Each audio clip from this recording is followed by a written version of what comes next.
Bonjour, bienvenue dans l'Unicampus Gaming Live, l'émission de l'Université de Caen dédiée à la ludopédagogie. On se retrouve à 13h15 aujourd'hui. On vous propose de débuter désormais un quart d'heure plus tôt parce qu'on a plein de choses à vous dire. On aime échanger autour des chroniques. On se retrouve pour un épisode autour de la collection.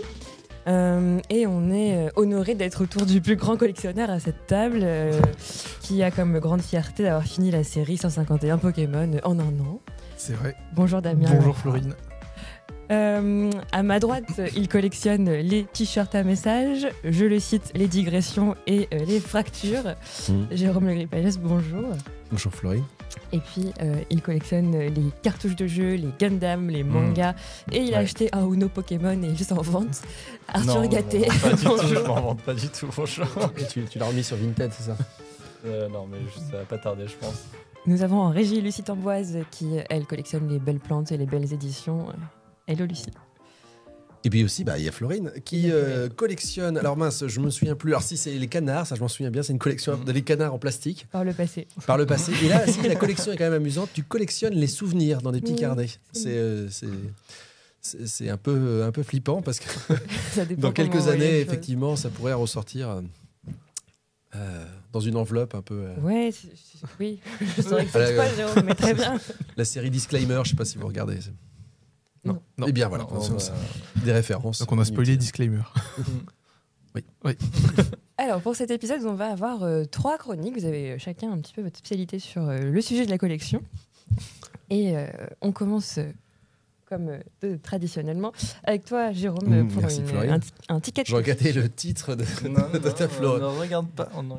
Donc, alors aujourd'hui, effectivement, donc une nouvelle chronique et nous allons aborder un thème qui touche à la fois notre passé et qui touche aussi quelque chose de fondamental dans notre expérience humaine, la collection. Que l'on parle de collectionner des éléments dans le cadre d'un jeu, de collectionner des jeux eux-mêmes ou des objets personnels, collectionner est un acte qui nous lie au monde et lui donne une structure. Depuis l'enfance, que l'on ait ramassé des coquillages, accumulé des canards, constitué des herbiers ou échangé des vignettes Panini, la collection occupe une place importante dans notre imaginaire et notre rapport aux autres. Entrons dans le vif du sujet pour voir comment ce besoin ancestral trouve un écho dans le monde du jeu. Et puis aussi, par extension, dans le monde de la classe. Dans beaucoup de jeux, la collection est une mécanique essentielle, une façon d'organiser la progression et la réussite. Que ce soit en accumulant des cartes, des ressources, des points, la mécanique de collection structure souvent l'expérience de jeu. Prenons des exemples comme Wingspan, où les joueurs collectionnent des oiseaux aux caractéristiques uniques pour construire un écosystème équilibré. Ou encore The Great Western Trail, que je cherche, qui doit être derrière moi, mais je ne veux pas me retourner, où ici, la collection de tuiles et de cartes bétail permet de maximiser les points à chaque livraison de troupeau. Dans The Galériste, la collection d'œuvres d'art de différents artistes ajoute non seulement de la valeur à notre galerie, mais engage aussi une stratégie pour attirer de nouveaux visiteurs et de nouveaux acheteurs. Dans chacun de ces jeux, collectionner n'est pas juste une accumulation, c'est une stratégie qui reflète un parcours unique et des choix qui sont adaptés aux objectifs de chaque joueuse et chaque joueur. Mais ce mécanisme de collection, dans le jeu, je m'aperçois que j'ai fait tomber mes fiches et j'ai un léger doute sur le sens, mais je veux dire que ça serait une très belle transition de parler de ça. Donc j'en reviendrai peut-être en arrière. Mais ce mécanisme de collection dans le jeu répond à une fascination plus profonde en fait. Walter Benjamin, dans sa réflexion sur la culture matérielle, voyait la collection comme une manière de structurer et de s'approprier le monde. Collectionner, c'est ainsi organiser des éléments disparates pour leur donner un sens. En rassemblant ces objets, le joueur se construit un chemin, un itinéraire unique qui reflète sa vision personnelle de la réussite. Comme il le disait très justement, les collectionneurs sont les êtres les plus heureux du monde. La possession d'un objet peut devenir une préoccupation quasi mystique. La nature de l'objet se révèle dans sa collection. J'aime bien cette idée que c'est dans la collection que l'objet il a du sens. Mais en dehors d'une collection, finalement, il a pas de sens en soi. Une carte comme ça, on se dit, bon, bof. Mais à l'intérieur d'une collection... Et donc, ce rapport, je disais, quasi mystique, au monde de la collection, fait de chaque élément un pont vers une compréhension plus intime du jeu et aussi, je pense, de soi. Certains jeux se concentrent sur le plaisir de collectionner pour collectionner. Et donc je pense que Damien en parlera largement tout à l'heure. Les jeux de cartes à collectionner comme Magic ou Pokémon en sont un excellent exemple. Au-delà de la stratégie du jeu, il y a le plaisir de rassembler des cartes rares, de créer une collection unique et d'accumuler des trésors que l'on admire, que l'on échange, que l'on montre. Je n'ai pas dit qu'on l'en exhibe. Ici, dans ces jeux comme dans Pokémon, dans Hearthstone, pour des jeux numériques, le processus d'accumulation devient un objectif en soi et chaque carte devient un objet de convoitise, une partie intégrante de notre identité ludique. Je vais me définir comme étant celui qui a une carte de Lotus Noir, par exemple, pour Magic the Gathering. Donc cette accumulation, au-delà du jeu, s'apparente au capital symbolique que décrit Pierre Bourdieu. Ces objets permettent de se constituer une sorte de richesse personnelle, un capital, qui atteste de notre engagement, de notre passion et de notre statut dans la communauté. Collectionner, c'est ainsi affirmer qui l'on est. Mais la collection ne s'arrête pas là. Pour beaucoup d'entre nous, collectionner les jeux eux-mêmes est devenu une passion. Une passion un peu coûteuse parfois. Le jeu passe alors au second temps et le plaisir de collectionner prend le dessus. Je pense que s'il y a des joueurs et des joueuses qui nous écoutent, ils doivent avoir dans leur collection des jeux auxquels ils n'ont jamais joué. Mais pourtant, au moment de l'achat, ça semblait évident. Ou alors, ils ont juste ouvert et puis ils reposent maintenant sur une bibliothèque. Quand on rassemble des éditions limitées, des jeux vintage, des boîtes rares, la collection de jeux devient une bibliothèque personnelle, une sorte de musée ludique. Chaque jeu incarne une mécanique, une expérience et raconte quelque chose de notre propre parcours. Ici, la réflexion de Jean Baudrillard sur la société de consommation entre en jeu, sans mauvais jeu de mots. Il expliquait que la consommation de biens dans notre société n'est pas un besoin matériel, n'est pas qu'un besoin matériel, mais c'est aussi une manière de se situer, de se construire une image. Accumuler des jeux, des objets ludiques, c'est aussi afficher un goût, une personnalité, une identité, une vision du jeu. Et c'est pour ça que des fois, il y a des jeux dans la bibliothèque, j'aime pas trop qu'on les voit, ou je ne voudrais pas qu'il y en ait. Je ne parle absolument pas des Monopoly. Enfin, si, un peu quand même. Je veux parler carrément des Monopoly. Et donc, ça dit quelque chose de nous-mêmes. Et moi, si dans notre bibliothèque, dans notre ludothèque, il y a un Monopoly, je vais me sentir agressé, déprécié. Et quelque part, c'est illogique parce que ça n'est qu'une boîte dans une étagère. Mais je pense que c'est autre chose. Alors, en contexte éducatif, la mécanique de la collection, ça peut être un outil formidable pour structurer l'apprentissage. L'acte de collectionner, qu'il s'agisse de collecter des informations, des compétences, des récompenses, c'est un levier puissant pour motiver les élèves et structurer leur progression. Je parlais en introduction des herbiers. On a eu et l'enfant a ce désir de collection. Il est même c'est un peu flippant les enfants de les voir faire des listes, faire des inventaires, collectionner toutes les choses, connaître tous les noms des dinosaures. Les jeunes parents le savent, mais après ça passe normalement. Et donc ce levier-là, on peut aussi l'utiliser avec des apprenants un petit peu plus âgés, en leur proposant des défis de collection. On peut donc les amener à persévérer, à progresser et en s'organisant et en se fixant des objectifs. Alors cependant, comme tout usage, l'utilisation ici de la collection en pédagogie, ça doit être encadré. Parce que dans la psychologie de l'apprentissage, eh bien, il nous est montré que l'accumulation peut parfois conduire à une compétition excessive ou à une pression sociale non souhaitée. Et donc, quand on met en place des systèmes de jeux en classe avec de la collection, il faut savoir qu'il y aura cette pression très forte sur le matériel et à l'intérieur du groupe. Donc, il faudra rappeler que la collection est avant tout une expérience personnelle et une progression qui est unique à chacun. Et ça, de fait, ça devient intéressant. On cherche à se dépasser et sans se comparer inutilement aux autres.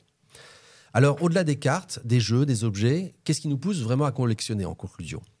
Peut-être est-ce une quête de stabilité dans un monde en perpétuel mouvement, une façon de laisser une empreinte de ce qui compte pour nous, car chaque collection est une cartographie intime de nos passions, une déclaration silencieuse de ce qui nous anime. Nos collections nous définissent autant que nous les façonnons. Alors, que racontent les vôtres sur votre façon d'explorer, de jouer et de rêver ? Merci Jérôme. Merci. Alors, avant d'entendre Damien sur ce que racontent nos collections, moi j'avais notamment une question sur ce que tu as parlé des défis de collection. Et il me semblait qu'en termes de scénarisation des apprentissages, c'était intéressant. Comment on peut imaginer de donner un rendez-vous régulier à ces étudiants autour d'un de ces défis de collection ? Est-ce que tu as des exemples ? Est-ce que ça va passer par des éléments qu'on va donner à chaque fois matériels, ou ça peut être du contenu? Je pense que ça peut être intéressant d'avoir des... on peut collectionner... Alors, je prends un exemple facile sur les mémorisations. Que ce soit des molécules, des verbes irréguliers, voilà, on a des fleuves et des cours d'eau. Voilà, on peut avoir des fois des choses à mémoriser. Et ici, on peut présenter, mettre en forme bien ce corpus à mémoriser sous une forme de collection. Et donc de gamifier quelque part, d'utiliser en gamification cette mécanique de la collection. On peut... je ne sais pas si c'était tout à fait ça la question. Répond. Voilà. Oui, c'est exactement ça. Mais j'ai essayé d'imaginer même voilà, concrètement comment, je ne sais pas si j'ai mes verbes irréguliers. Oui. Je pense qu'on pourrait avoir... parce que les verbes irréguliers, ils ont des irrégularités qui sont malgré tout, qui ont des similitudes. Il y a certains... voilà, il y a les irréguliers que j'adore. Et c'est 3 fois le même mot. Des fois, c'est des trucs qui n'ont rien à voir. C'est 3 mots complètement différents. Des fois, il y a des trucs qui sont un peu voisins. Donc, quelque part, je vais peut-être pouvoir me faire des familles. Oui, ça, je joue sur les familles. Voilà. Là, je vois le jeu des 7 familles. Après, ici, le jeu en lui-même, derrière la mécanique de jeu, elle n'est pas folle parce que voilà, le mécanique n'est pas. Mais sur le mécanique de construire la collection, ça peut être intéressant. Et puis c'est surtout, je pense, moi, là où c'est utile en pédagogie, c'est qu'une collection, elle est structurée par définition. On ne peut pas dire je collectionne plein de trucs et ils sont tous de valeur identique. Donc il y a des effets de hiérarchie, il y a des effets d'antériorité, il y a des chaînes de conséquences éventuellement qu'on peut imaginer. Et donc organiser une collection et faire organiser une collection, ça c'est un travail qui est intéressant. Et sur du contenu peut-être plus, je sais pas, historique par exemple, on peut imaginer...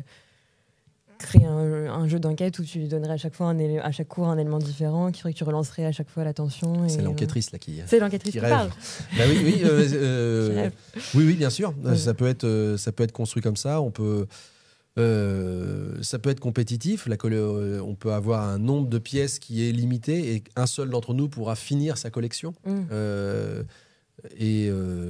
trouve frustrant. Moi, j'aime bien les collections qui sont qui peuvent être uniques et qui peuvent raconter quelque chose. Donc, et ça s'y prête très bien en sciences de la vie de la Terre, par exemple. Oui, aux sciences humaines et sociales aussi. On peut avoir des collections, je ne sais pas, voilà, de chercheurs et chercheuses en écologie. Et puis, je vais me faire une collection avec voilà, des écoféministes et autres. Et puis après, moi, des écofascistes, des éco-sexistes, des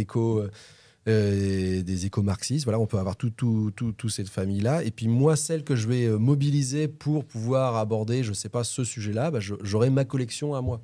Mais je ne pense pas qu'une collection, ça soit posséder tout.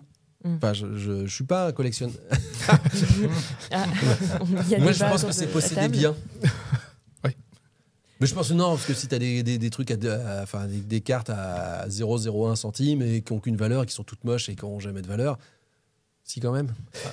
En fait, c'est le fait de finir en fait, une collection. Je pense qu'il y a plusieurs façons de rentrer dans une collection. Si on sait que déjà c'est une série finie, est-ce qu'on veut toutes les avoir ou est-ce qu'on priorise ? Je pense que dans la collection, il y a beaucoup de choix à faire. Et quand c'est une série qui ne peut pas être terminée parce que s'il y a eu une édition unique d'une certaine carte, je vois pas comment on peut se dire je l'aurai de toute façon. À ce moment-là, on priorise en fait différemment sa collection et on la thématise ou on dit je ne veux que tel type de carte par exemple plutôt qu'un autre. Et donc en soi, c'est la collection, c'est nous qui. Ce sont que des choix. Ouais, c'est un choix qu'on fait. Pokémon, il y a combien de milliards de cartes Alors j'ai pris la donnée sur Magic, mais sur Magic, il y avait 49 500 cartes différentes éditées jusqu'à présent. Sur Pokémon, j'ai pas réussi à retrouver la donnée, mais tu peux rajouter un 0, je pense. Honnêtement, je pense. Ah ouais. Par économie aussi d'illustration, il y a plusieurs fois la même illustration qui est réutilisée, mais en rajoutant en fait une texture différente ou un logo première édition ou un tampon promo par exemple. Donc, et ça va faire à chaque fois une nouvelle édition de carte. Donc, Alors, juste avant d'aller sur ces questions de la collection comme pratique qui, je sens, vous taraude, moi j'avais une dernière question, et peut-être que vous en avez pour Jérôme aussi, sur la collection comme mécanique notamment. Donc nous, on a une typologie des mécaniques dans la méthode Loop, des mécaniques de jeu, et souvent quand on remplit des fiches d'analyse, pour des joueurs qui viennent pas forcément systématiquement, etc., il y a parfois une confusion entre la collection Et la combinaison oui. Voire le deck building. Est-ce que tu veux bien revenir rapidement? Alors le deck building, je pense on peut pas le confondre, à mon avis, c'est vraiment là, une mécanique où le cœur, c'est je me construis, j'achète des cartes que je mets ou des dés, enfin, mais j'achète des éléments et je les réutilise. Donc là, c'est sur cette mécanique d'achat et de constitution de ses propres ressources aléatoires, que l'on contrôle un petit peu. Voilà, donc c'est particulier. La collection et combinaison, c'est bien quand ça marche, les deux marchent ensemble. La combinaison donne un effet à certains types de collections. Si j'ai 3 rouges ou si j'ai une de chaque couleur, voilà, ça va faire une combinaison, mais qui est constituée de collections. Donc les deux sont assez liés. Si on les distingue, c'est parce que parfois la collection, c'est plutôt des éléments qui sont identiques. Donc, en termes de mécanique de jeu. Donc je vais prendre, je vais avoir un intérêt à avoir des ressources identiques. Et voilà. Et donc on est entouré de jeux avec des pas que d'ailleurs, où il y a de la collection, mais donc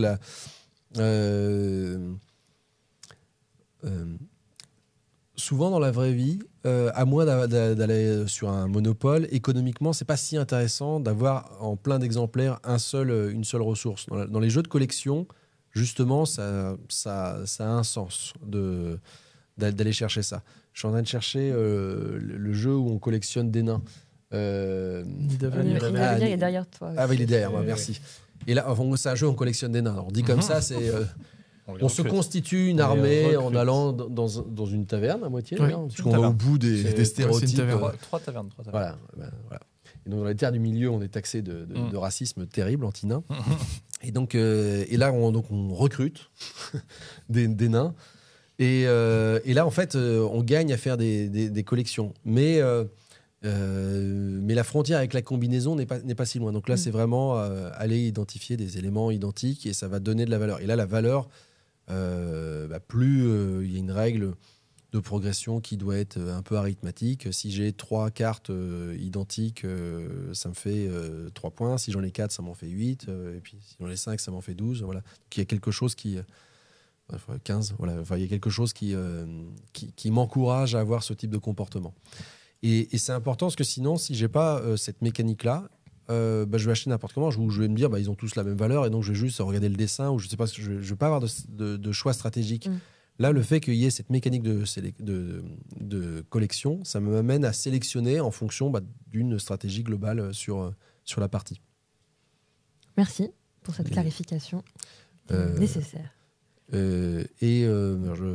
L'exemple que aussi je voulais dire là, quand on accumule plein de cartes, les aventuriers du rail, c'est un jeu de collection. Ça aussi, on collectionne des cartes d'une certaine couleur et puis on les dépense pour pouvoir les faire des. S'il n'y a pas de dimension de combinaison particulière, enfin, si on pourrait imaginer. Enfin voilà, mais globalement, il n'y en a pas. Ok. Est-ce que vous vouliez rebondir sur la chronique de Jérôme ou est-ce que... Je pense que j'ai un peu mal au dos. Est-ce que c'est bon pour vous? Il y avait Nicolas Abonneau, notre game designer, qui nous disait tout à l'heure que ce qui était intéressant... Il avait faim. Non, laissez-le. Ce qui était intéressant sur la collection comme mécanique, sur la collection comme pratique, c'est que dans l'une, on joue pour créer une collection et dans l'autre, il faut créer une collection pour jouer. Je trouvais que c'était une très belle distinction. Ouais. On devrait l'inviter plus souvent. On devrait l'inviter plus souvent. Mais il est avec nous tout de suite en coulisses et on le remercie.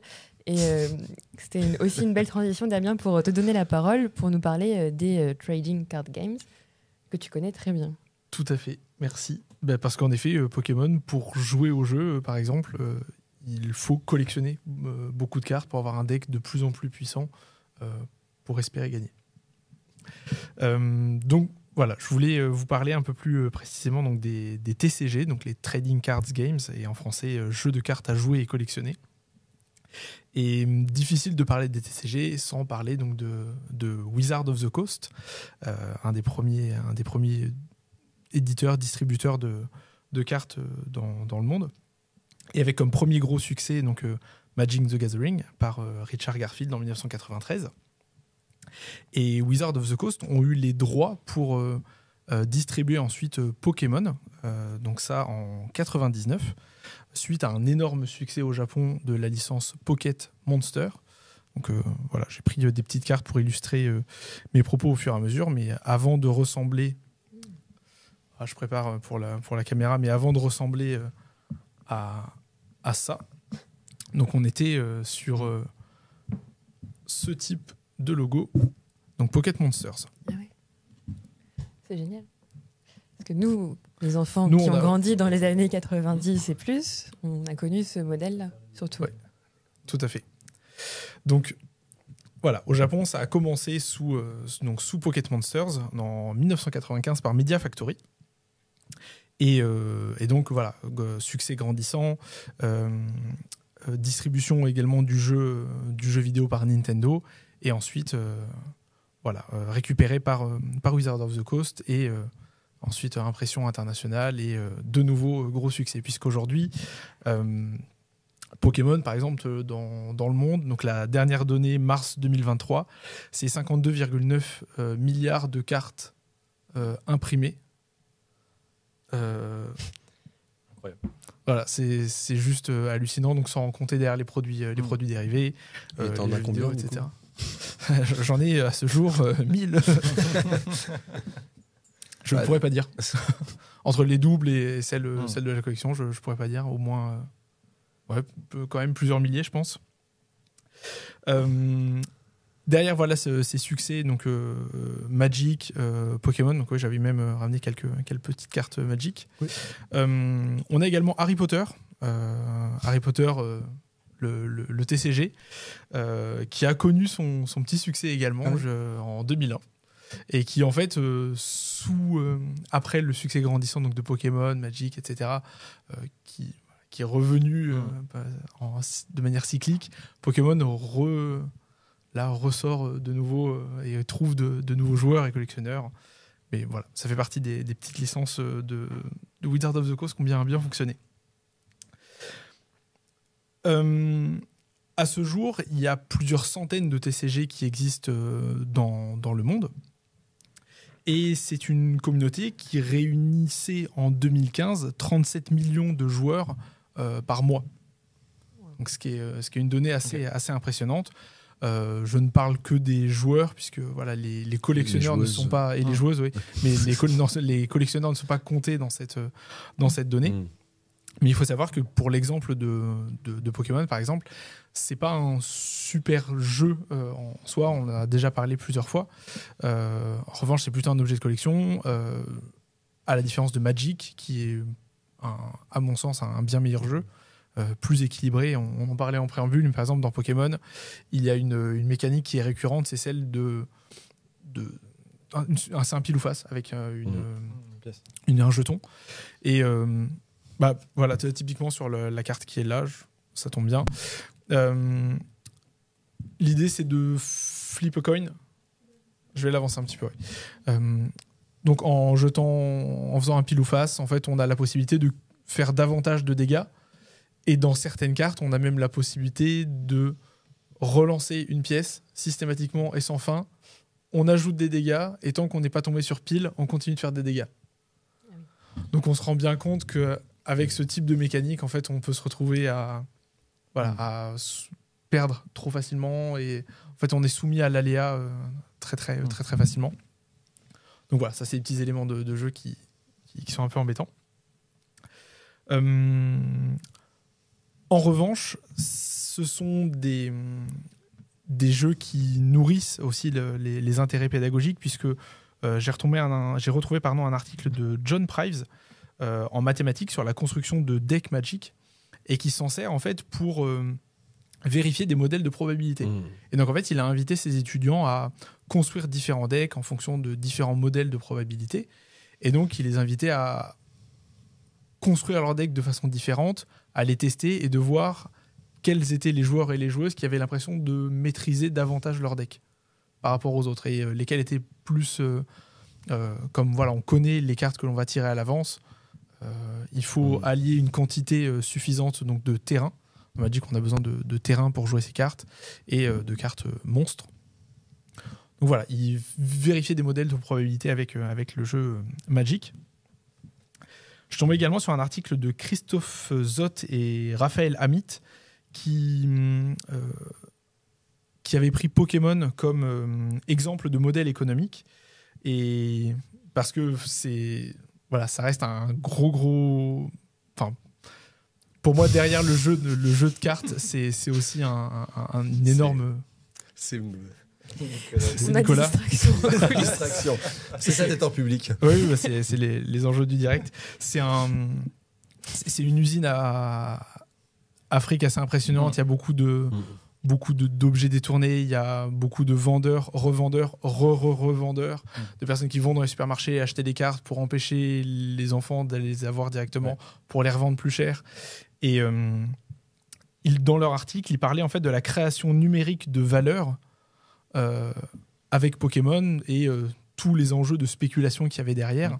Je vais vous donner un exemple. À chaque fois que Pokémon sort donc une nouvelle série, il y en a 6 ou 7 par an, enfin 6 ou 7 oui, entre les séries japonaises, américaines, françaises qui sortent tous les ans.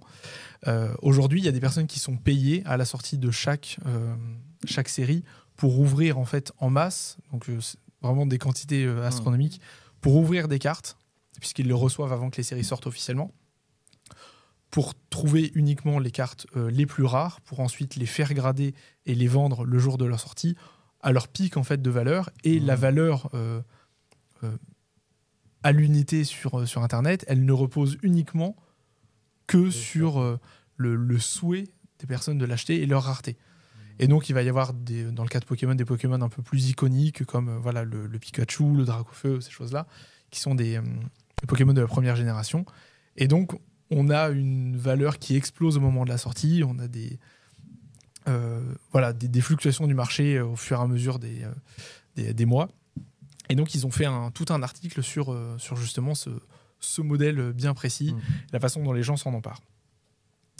Et je vais vous parler également donc, de l'association Team Ludens qui, eux, ont créé un guide à la création donc, de jeux de cartes à collectionner et qui donnait des ressources, par exemple, pour créer les différents types de raretés dans les jeux de cartes. Puisque, par exemple, dans le cas de Pokémon, il y a 6 ou 7 raretés différentes. Mais qu'est-ce que va signifier, en fait, cette rareté dans un jeu de cartes ? Et qu'est-ce qu'on cherche à mettre en valeur, en fait ? Donc voilà, ils invitaient à créer des jeux de cartes sur différentes thématiques. Donc on parlait de l'archéologie tout à l'heure, la paléontologie. Et ensuite, comment on allait inviter nos joueurs et joueuses à classer ces cartes ? Est-ce qu'on allait choisir les classer de manière thématique ou au contraire par série complète ? Et voilà, je vois le temps qui passe, mais l'idée, ça va être de se prêter, si vous voulez, à l'exercice d'ouverture d'un booster de cartes Pokémon. Cool. Voilà, soit tout de suite, soit en fin d'émission, comme vous voulez, en fonction du temps qu'on aura. Mais... Bon, tout de suite, moi je suis toujours... C'est comme vous, peu importe. J'attends d'ouvrir un truc. Dans tous les cas, on invitera Nicolas voilà. et Benoît on viendra peut-être à nous Nicolas et rejoindre. Benoît nous rejoindre. Mais alors, les personnes qui ouvrent les paquets avant leur sortie et pour pouvoir donc après les sceller, tu disais, et donc ça c'est contrôlé par Game Freak, donc la Pokémon Company. En fait, une fois qu'on est autorisé à revendre des cartes Pokémon, on reçoit donc Asmodée est distributeur de cartes Pokémon. Asmodée donc distribue les boîtes scellées donc aux revendeurs et ensuite eux ont la possibilité d'aller les revendre à donc, en même temps, qui ça le veut. arrange la Pokémon Company aussi, parce que ça leur permet de... Parce qu'en même temps, ils ne touchent rien en fait, par rapport à ces en fait, cartes. Un booster sur le marché, donc là c'est un booster d'une série très récente, ça vaut 6,90 € dans un supermarché. Ça c'est un peu une série qui est sortie l'année dernière au Japon. Donc un booster au Japon coûte moins cher s'il y a moins de cartes, donc il est à peu près à 4,50 € en France. Aujourd'hui c'est un booster qui vaut 11 €. Ok. En fait, il vaut 11 € parce qu'il y en a de moins en moins et qu'ils sont plus recherchés. Néanmoins, sa valeur de revente, ça reste toujours 4,50 €. Okay. Et en fait, les personnes qui les reçoivent les ouvrent pour pouvoir vendre la carte la plus rare le jour de sa sortie et en ayant une chance de la faire grader. On a la possibilité de faire grader certaines cartes en fonction de leur état. Donc là, chez PSA par exemple, un spécialiste de la gradation des cartes de sport aux États-Unis, qui aujourd'hui grade des cartes dans le monde entier, et qui attribue une note de 1 à 10 en fonction de l'état de la carte, basée sur des critères sur l'état des coins, le centrage de la carte, les rayures, les micro-points blancs, ces choses-là. Et donc quand on a 10, la carte est en état entre guillemets parfait, et donc elle vaut forcément plus d'argent à la revente si elle est gradée 10. Donc là, c'est une carte qui a eu seulement 9. Néanmoins, c'est une carte qui était neuve, sortie de booster. Mais une carte qui sort d'un booster n'est pas forcément en état en parfaite condition. Parce que c'est ça, il y a le centrage, l'impression en fait. Donc c'est aussi.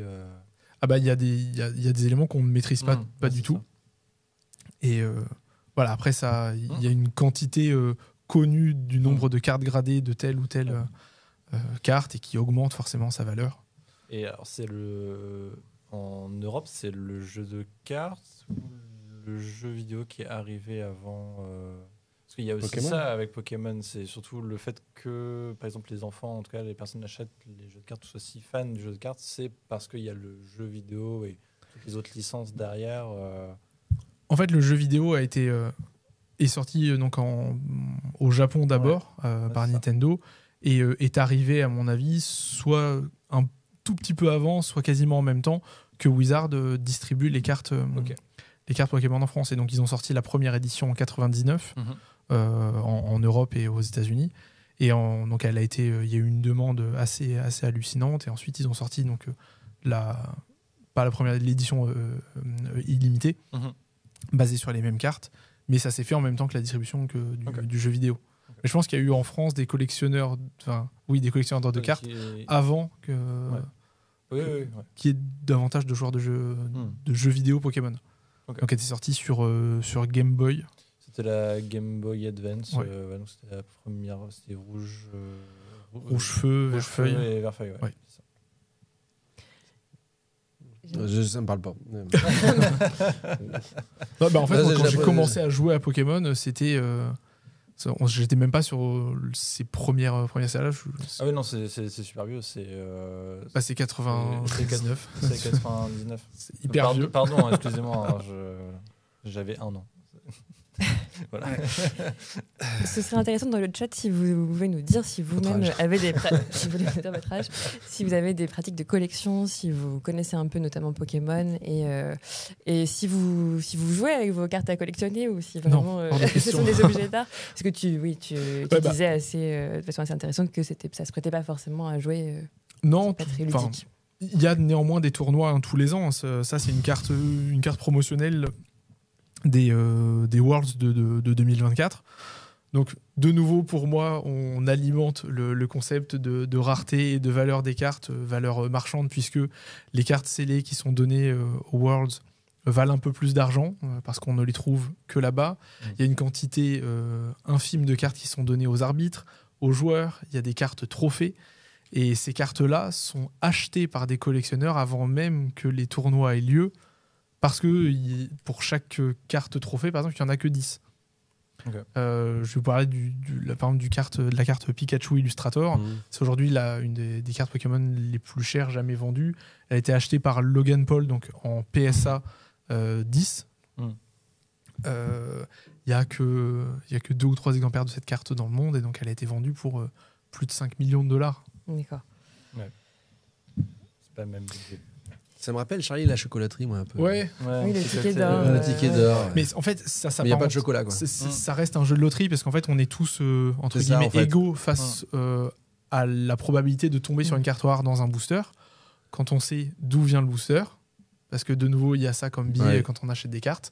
Donc rassurez-vous, les boosters que je vous ai trouvés sont presque contrôlés par huissier, mais voilà, il y a ce problème d'équité face aux boosters. Est-ce que toutes les cartes rares sont tombées dans la boîte dans laquelle ils ont été tirés? Et après, c'est un jeu de loterie. En fait, on a une chance de 0,04% de tomber sur une carte très très rare versus 90% de chance de tomber sur une carte commune. Après, c'est ce qui va faire la rareté et le prix de la carte. peu comme dans la vie. On va croiser les doigts pour tout Oui, à on l'heure. verra. Merci Damien. On retient sur l'usage pédagogique l'intérêt de jouer sur les probabilités, de jouer sur la rareté, et puis que c'est une réinitiation à comment fonctionne un marché, à une stratégie commerciale, etc. On parlait du fameux ticket d'or. Nicolas, qui décidément aujourd'hui fait toutes mes transitions, nous disait qu'il se souviendrait toute sa vie de la fois où il a trouvé une carte Acroma dans Magic. Et donc la collection, c'est aussi doublement une façon de créer des souvenirs. Parce qu'on a l'objet en lui-même et parce qu'on a des souvenirs liés à nos découvertes. C'est tellement beau. Et j'en viens à la chronique d'Arthur Gatté sur les souvenirs dans les jeux vidéo. C'est quoi le nom de la chronique déjà ? Video Game Facts. Le Video Game Fact d'Arthur Gatté qui sera soumis au vote. Tu vas faire la version officieuse, c'est ça ? La version officieuse me plaît bien. Rappelons pour nos téléspectateurs, Arthur fait son intéressant. Ouais. Non, super transition, effectivement. Donc moi je vais vous parler donc, de collection dans le jeu vidéo. C'est vrai que j'aurais pu vous parler des quêtes de collection, comme par exemple dans Zelda Tears of the Kingdom, avec ces 600 Korogu qu'on peut trouver sur la carte pour agrandir ses poches, des 152 temples que j'ai réussi à faire ce week-end d'ailleurs. Merci. J'aurais pu vous parler aussi des loot box, ce système de loterie littéralement dans le jeu vidéo où on paye un paquet pour pouvoir avoir des textures d'armes différentes du système de Counter-Strike, notamment avec pareil, même système un peu que Pokémon avec des armes qui se vendent à 6 000 € juste pour avoir une différente texture, quoi. J'aurais pu aussi vous parler donc, des hauts faits, des trophées, des achievements qui célèbrent nos aventures et aussi la collection, dont on a parlé un peu, toi Jérôme, des jeux physiques qui tentent un peu à disparaître avec le dématérialisé. Je le rappelle, en 2013, sur la PlayStation, c'est 80% de jeux physiques versus 20% de jeux en dématérialisé. Ça s'est complètement inversé en 2021. C'est 80% de jeux en dématérialisé et 20% de jeux en physique. Et ce que tu appelles jeu physique, en fait, moi, un jeu physique, je vois ça. Toi, ce que C'est- tu appelles un jeu ouais, physique, c'est- c'est la la boîte, vidéo, c'est un jeu cartouche, physique. Voilà. c'est la boîte avec la cartouche ou le CD-ROM. Voilà, le qu'on Blu-ray, peut mettre voilà. au pied du sapin. C'est ça, voilà, c'est ça. Donc, si vous avez joué sur des supports physiques et que vous avez gardé vos jeux et vos sauvegardes, peut-être que vous ne vous en êtes pas rendu compte, vous êtes déjà collectionneur en soi. Et donc, vous êtes collectionneur d'aventures et même de souvenirs. Donc, la journaliste Hélène Ripley, dans le journal Canard PC. Elle s'appelle. Ah, ça doit être son surnom. Ouais, ce que ça veut dire, sinon. Là, Et Hélène Ripley, donc, qui est journaliste, qui a écrit donc, un article dans Canard PC qui s'appelle « Quand les jeux deviennent des capsules temporelles ». Donc, elle y écrit, donc elle témoigne, elle dit que donc, sur Pokémon Argent, elle avait un journal intime, elle écrivait sur des lettres qu'elle donnait à ses Pokémon. C'était des lettres où on pouvait écrire 32 caractères maximum. Et elle écrivait donc son journal intime en 2001. Et elle est retombée dessus en rouvrant sa sauvegarde où elle parle de la Star Academy, de tout ça, de ses amoureux de l'époque du collège, tout ça. Donc je trouve ça super intéressant. Et donc, plus généralement, donc faire sa partie de jeu et donc la laisser de côté, c'est en quelque sorte donc, collectionner des souvenirs. Donc peut-être toi, Jérôme, c'était sur GTA V, je sais pas, t'as peut-être des souvenirs si tu reviens sur ta partie, de te dire c'était vraiment incroyable, je sais pas. Florine, c'était Red Dead Redemption 2, je pense, où tu as peut-être un peu plus de souvenirs, ou Animal Crossing, tu disais. Assassin's Creed, oui. Damien, tu me disais que c'était Oddworld Apes Odyssey sur PlayStation 1. Tu as encore la sauvegarde? J'ai encore la sauvegarde, ouais. Et moi, je me souviens, moi-même, sur Red Dead Redemption 2, mon cheval Guimauve, que j'ai perdu, parti trop tôt, mort au combat, jamais remplacé, jamais égalé, je ne l'ai jamais remplacé. C'était le meilleur cheval. Tu faisais à pied, du coup, toutes les heures? Et je n'ai jamais adopté d'autre cheval après. C'était trop dur pour moi. Trop dur. Trop d'émotions. Et tu ne pouvais pas revenir sur ta sauvegarde avant que le cheval meure? Alors, faut pas, là. Non, faut pas, c'est ça. Sinon, voilà, sinon, c'est revenir en air. C'est voilà, le souvenir quand même, c'est chérir ce souvenir-là. Et donc je reviens sur ce que tu disais, Jérôme, sur une phrase, je te la pique un petit peu, donc sur ta chronique, où tu disais « Chaque collection est une cartographie intime de nos passions, une déclaration intime de ce qui nous anime ». Et je trouve que, voilà. Merci. Il le dit bien. Voilà. Tu le dis mieux que moi. Peut-être, la non, mais prochaine voilà. fois. Peut-être est-ce alors le temps de fouiller vos cartons, de chercher vos anciens jeux et de regarder qui vous étiez il y a quelques années. Ou si vous aviez des cartes Pokémon sous les sauvegardes. Et voilà, exactement. Mais voilà, et donc je me rappelle, donc, c'est le dernier exemple aussi de ma sauvegarde Pokémon que j'ai gardée depuis le collège. Je n'ai pas effacé, je n'ai pas encore complété le Pokédex Pokémon Platine sur Nintendo DS. Un jour peut-être j'y arriverai. Merci Arthur, Voilà. c'est une très belle chronique. Je pense qu'on est tous en train de penser aux jeux qu'on a abandonnés dans le placard. Moi, personnellement, je repense à tous ceux qui sont dans le placard chez mes parents et Harvest Moon DS qui n'a jamais été terminé. Ça mérite de le rouvrir. Oui, c'est vrai. Et, ouais. Et justement, est-ce que dans les jeux analogiques, on a cette pratique-là de la sauvegarde, de la collection de nos parties? Par exemple, il y a, dans les jeux de la ludothèque qu'on a ici, on a quand même certaines personnes qui gardent les scores. Ouais, c'est Nico qui fait ça quand même. Ou sur cartographeur, où on peut mettre les emblèmes, les blasons de chacun. On a bien retrouvé les parties. C'est l'un aussi des principes des jeux Legacy. Le Dilemme de Roi, c'est ça. Il est aussi vendu en étant effectivement, vous une expérience. Que quelques fois, mais vous avez des blasons que vous collez et puis ça vous donne une suite. Je ne sais pas si au niveau des jeux de rôle, par exemple, vous gardez vos fiches de personnages. Ah, j'ai mes fiches de personnages depuis mes premiers jeux de rôle. Mais parce qu'en fait, chaque personnage, ça a été un moment, forcément un récit de vie fictif, mais dans lequel en fait on a projeté du temps, on s'est projeté même en tant que joueur ou joueuse. Et j'y vois aujourd'hui un autre intérêt, et j'y pensais tout à l'heure par rapport à autre chose, mais c'est des histoires qui sont déjà conçues, il y a eu un bout de chemin qui a été fait avec ce personnage, et c'est intéressant de pouvoir faire jouer ce personnage à quelqu'un d'autre et que cette nouvelle personne se l'approprie. Et il peut y avoir un intérêt pédagogique en fait à créer une histoire des personnages avec un groupe et ensuite transmettre cet héritage, mine de rien, à un autre groupe en disant « Et qu'est-ce que vous en auriez fait, vous ?» Ou même d'aller faire de l'archéologie ludique, utiliser ce matériau-là avec une classe, et dire comment vous allez analyser ces sources-là, identifier les documents, faire des recherches dedans. Ça peut être un matériau assez intéressant. Je suis pas sûr d'être... il doit y avoir des profils comme moi, j'espère, mais moi, pas du tout. Pas du tout. Mais sur plein de choses, en fait, je garde pas de... Enfin, j'ai des souvenirs, mais je garde pas de traces de ces souvenirs. C'est-à-dire, ni même... même quand je faisais du sport, j'ai aucune médaille ou coupe. Je les revendais pour avoir un coca à la sortie, pendant l'événement, mais c'est vrai. Mais je pense que, ce que je veux dire, c'est qu'il doit y avoir, il y a des profils aussi de personnes qui certainement ne cherchent pas à avoir une association matérielle aux souvenirs. J'espère. Oui, complètement. Oui, il y en a. Merci. C'est sûr. Oui. Je pense aussi on les trouvera. Ça colle beaucoup aussi avec cette typologie de joueurs. Que l'Achiever ou Explorer, c'est généralement un peu ça aussi, c'est la collection. Moi, je sais que étant grand joueur des Souls, moi je suis clairement, on m'a directement attribué dans la catégorie des Achiever Explorer parce que j'aime beaucoup collectionner toutes les armes et tous les objets possibles dans le jeu pour pouvoir faire mon aventure. Alors pour terminer sur un bon souvenir, Damien, donc très généreusement tu nous proposes d'ouvrir... c'est y a l'exercice, donc Nicolas, Benoît, on vous convie autour de la table, bien sûr. Vous avez qu'un siège. Donc explique-nous tout. Alors quand on ouvre un booster, il y a plusieurs choses. On peut l'ouvrir, j'appelle ça comme un sagouin. Je vais pas le faire.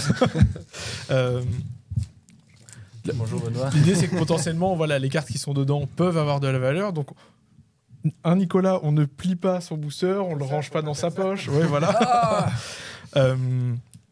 Et puis, moi, j'aime bien me laisser un peu de suspense quand j'ouvre un booster. Donc, déjà, si vous voulez ouvrir un booster français ou japonais, peu importe. J'ai peur qu'on analyse le fait. Oui, vas-y, bien sûr. T'en as déjà ouvert un tout à l'heure. Je me sens intimidé, moi. Tu te sens intimidé? T'en as déjà ouvert un? Non. J'aime bien me laisser la surprise quand on l'ouvre.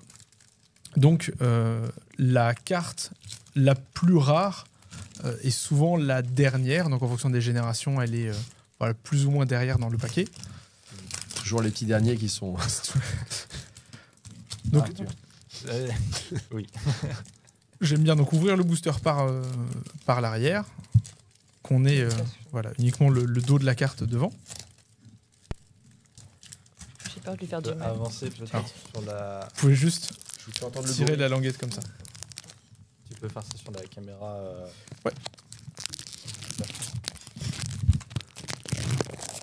Ah, parfait. C'est nos cartes, hein, si on a des trucs. Ah, non, non, non. C'est à nous. Hein. Ah, ouf. Moi, je pars en courant. Tu peux partir en courant. Et ensuite, voilà, on se laisse un peu la surprise de ce qu'on va avoir. C'est les cartes noires qui ont la valeur.